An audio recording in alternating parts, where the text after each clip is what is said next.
A common question we get asked is, how do I separate the audio and video from a single track within Camtasia? This occurs when you are not recording system audio and you have a spoken word over a recorded screencast.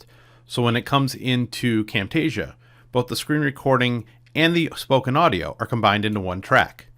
Typically, I edit these together so as not to lose any sync points. But if you want to separate the audio and video to edit them individually, it's easy to do. First, select the track that you want to separate, simply right-click and choose Separate Audio and Video. This will give you two different tracks with your screen recording on one and your spoken word audio on a separate track.